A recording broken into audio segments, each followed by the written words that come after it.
I love myself some Martin Scorsese, and I know that he compared comic book films to theme park rides, which I kind of disagree. I get where he's coming from, but come on, Marty. There's some pretty good cinematic treasures out there.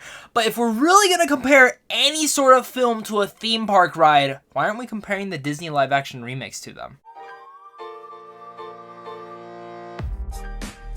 What's going on, everyone? Welcome to a brand new movie review. Today I'm going to be discussing Maleficent, Mistress of Evil, or might I say, Maleficent 2. Now, when the first one came out, I was kind of excited for it because when you look at Angelina Jolie in this title role, one of the best animated villains of all time, you gotta give her credit. You walk out of that film, you say, she's the best part. Rest of the film, pretty boring, lackluster, in a sense, not the best. Then I can even say when I heard there was a sequel was announced, I actually never thought it was going to happen. It's here now.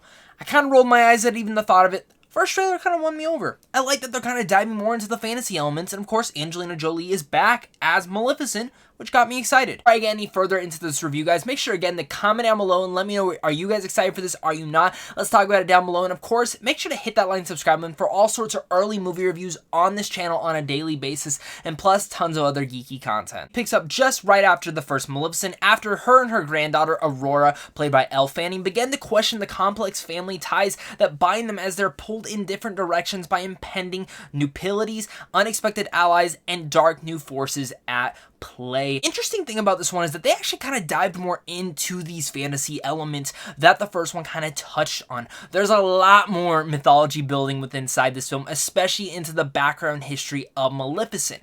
And this is kind of where I get to say this movie is, as excited as I kind of was about this one, I was still skeptical because of how much I kind of thought the first one was just okay. And that's kind of how I walked out of this one, was I liked aspects of it. And I think I loved the mythology building in here, and I loved the world building, and I loved everything that they were trying to do aesthetically and even with the story.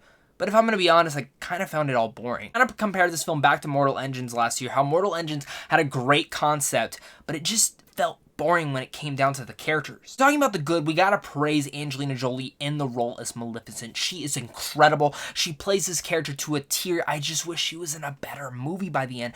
Elle Fanning is great as Aurora, and Michelle Pfeiffer coming around this time is now to play one of the queens is fantastic as well. Like I even mentioned already, that world building, the aesthetic that they have in this film is jaw-dropping.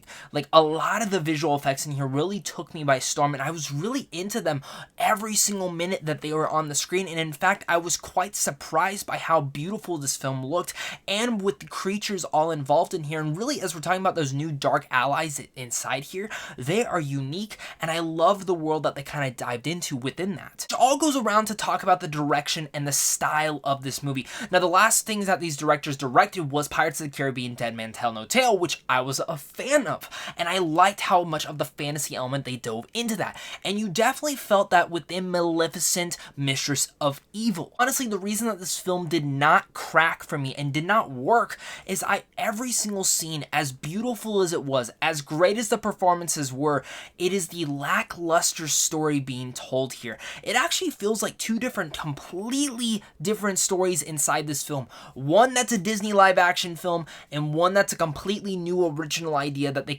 should have gone more into. Felt like they had this original script right over here, but they said, you know what, it's not going to make the money, but if we tie in Maleficent into here and bring her into this role, maybe more people will want to check the film out, which I'm honestly sure this will make money. Why this got a sequel is because the first one was successful, and Angelina Jolie is a big powerhouse name.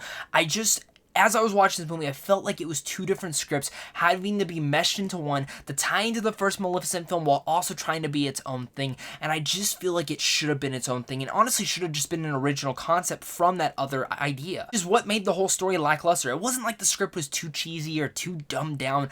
It just had no emotion to it. I didn't feel anything for any of these characters. I didn't feel any emotions towards them that gravitated me to cheer for them on inside the story. It's predictable, lackluster, and kind of boring. I don't like to say that about a film, but I just could not find myself getting into it. Before I give you guys my final thoughts on this movie, make sure again to comment down below. Let me know what your guys' thoughts are on this film. Make sure also again hit that like and subscribe button. Head over to Samsung Films on how to see films early. And again, a big thank you to all my Patreon supporters, and a big thank you to you for watching this video. Maleficent 2, or Maleficent, Mistress of Evil, has wonderful performances. Angelina Jolie knows how to play this role. I only see her as Maleficent. She is gorgeous, she is jaw-dropping evil, and she is fantastic in the role. I just wish they gave her a better film to be in. The direction, the vision, the score, and everything within inside the visual effects and the aesthetic of the movie is great. And the fantasy elements that they kind of went into there were unique, and I liked them. It's just this unemotional, lackluster, boring story that they decided to tell that just really dragged the film down for me and made the pacing of the movie drag.